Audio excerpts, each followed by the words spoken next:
Hello अस्सलाम वालेकुम। जैसे कि जमा तकसीम का जो है एपिसोड 7 का प्रोमो जो है वो लॉन्च हो चुका है। जैसे कि लैला जो है वो कैस की ज़िंदगी में आ चुकी है। लैला और कैस जैसे ही हनीमून से जो है वापस आते हैं, लैला के ऊपर जो है कामकाज की सारी जिम्मेदारी जो है वो उसकी दोनों बहवें जो हैं वो डाल देती हैं। इनकी सास कहती हैं कि दिन का नाश्ता जो है वो नुसरत बनाएगी क्योंकि उसके पराठे बहुत सबको पसंद है। राजदा दोपहर का बनाएगी और तुम रात का बनाना। लेकिन जैसे ही वो खाने में हाथ डालती है उसे खाना बनाने नहीं आता और खाना जो है वो इतना बदमज़ा बनता है कि किसी को पसंद नहीं आता। यहाँ पर वो जो है सबके सामने कह देती है कि आप मुझ पर घर की कोई और ज़िम्मेदारी डाल दे, लेकिन मुझे खाना बनाने नहीं आता, कुछ आसान सी रेसिपी बना दें। यहाँ उसकी सास और ससुर जो है वो ये कहते हैं कि जो काम तुम कर सकती हो वो करो, लेकिन जो है घर वाले तुम्हारा साथ भरपूर देंगे। और वो ये भी कहती है कि मैं आहिस्ता आहिस्ता सब कुछ सीखने की बात भी करूँगी, लेकिन घर वालों के बीच में जो है दरारें डालकर इनके किचन को अलग करने की बात मत करना, क्योंकि लैला ने कैसे कहा होता है कि सब अगर अपनी अपनी फैमिली के लिए खाना बनाएंगे तो बर्डन जो है वो किसी एक के ऊपर कम हो जाएगा। लेकिन यहाँ पर उसकी ननन जो है नुदरत वो इतनी बातें सुनाती है कि तुमने तो आते के साथ ही जो है वो जोरू के गुलाम बन गए और तुम्हारी बीवी ने जो है घर के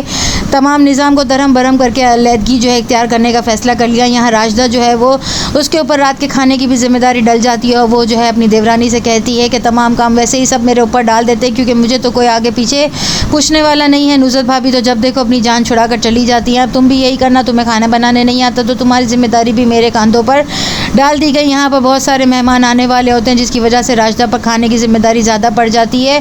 वो सास ससुर को जब चाय देने जाती है तो उसकी सास कहती है कि यहाँ पर मेरे और तुम्हारे अब्बू के कपड़े पड़े, उन्हें धो डालो। जब वो धोने के लिए मशीन में डालती है तो कपड़ों पर रंग चढ़ा देती है और ये बात जो है जब सबके सामने आती है तो सब कहते हैं ये कपड़े किसने धोए हैं, जिस पर वो कहती है कम बखत लैला ने कपड़े धोए हैं, उसे कपड़े धोने भी नहीं आते। जिस पर जो है उसकी बड़ी बहू कहती है नुसरत के वो सिर्फ नन्ही काकी बनती है, क्या उसे नहीं पता कि घर कैसे चलाते हैं। वो जानबूझ के अपनी जान छुड़ाने के लिए ये सब कुछ करती है कि हमारे माँ बाप ने हमें काम सिखाकर शादी नहीं की। जो है वो कुछ नहीं बोलती, लेकिन यहाँ पर जो है उसका शौहर जब ऑटोमेटिक मशीन लेने की बात सास और ससुर को करता है और वो ये भी कहता है कि मेरी बीवी को कपड़े धोने नहीं आते, अगर ऑटोमेटिक मशीन में आपके बाथरूम में फ़िट कर दूँ तो फिर कैसा है। जिस पर उसके वालिद सख्ती से मना कर देते हैं कि आज तुम लोगे तो कल को वो दोनों भाई और वो भावजे जो इतने सालों से खामोश बैठी हैं वो भी मुतालबा करेंगी। यहाँ पर जब वो लैला के पास जाकर इस बात का जिक्र करता है तो लैला खामोश हो जाती है क्योंकि घर का निज़ाम जो है वो इतना दकियानूसी है कि कोई भी जिद्दत इख्तियार करने को तैयार नहीं है। राजदा जो है वो इतनी सारी रोटियां बनाने की जब बात करती है तो उसे रोटियां बनाने भी नहीं आती और काम वाली रोटी बनाती है और वो सेकती है। हमीद की बेगम नुसरत जो है वो खूब अयाशी करती है और उसका शौहर चोरी कर करके पैसे उसे देता है। वो 30-30 हज़ार के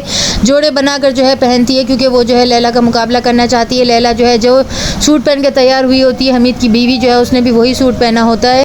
यहाँ पर लैला किचन में जाएगी और हमीद वहाँ से आकर जो है अपनी बेगम का नाम लेकर उसकी आंखें पर हाथ रख लेगा, लेकिन ये सब कुछ राजदा और उसकी बेटी देख लेंगे। वो लैला को जाकर कहेंगे ये हमीद भाई जो है वो इतने अच्छे बंदे नहीं हैं, उनका जो है वैसे भी इसी तरह की हरकतें करने की आदत है, वो बाहर मुल्क से रह कर आए हैं और उनको जो है हमने उनकी वजह से एक काम वाली को भी घर से हटाया था, उनसे ज़रा बच कर रहना। और नुसरत भी ये सब कुछ देखेगी तो आग भगोला हो जाएगी और लैला को खरी खरी सुनाएगी। जो है वो अपनी बीवी की नौकरी की जब बात करेगा अपने अब्बू से तो उसके वालिद सख्ती से मना कर देंगे और अपनी बहू को भी टोक कर कहेंगे कि जो है तुम्हें जो है हमारा ख्याल नहीं है, तुम घर के कोई काम काज नहीं कर सकती लेकिन अपने शौहर की इज़्ज़त तो कर सकती हो हम सबके सामने, तो क्या वो भी नहीं कर सकती। नुदरत जो है वो अपने वालिद की जो है बात पे तायद करती रहेगी और यहाँ पर राजदा जो है वो इस तमाम कंसुइयाँ लेती रहेगी। राजदा के इल्म में जब आएगा कि ज़ीशान जो है उसकी बेटी सिद्रा को छेड़ रहा है और ये बात उसकी छोटी बेटी जब बता देगी तो वो कुछ नहीं कर सकेगी। यहाँ पर वो जो है लैला को भी हमीद के खिलाफ आगाह करने की कोशिश करेगी। नेक्स्ट एपिसोड में और क्या होता है, चैनल के साथ बने रहें, लाइक करें, शेयर करें और सब्सक्राइब करें।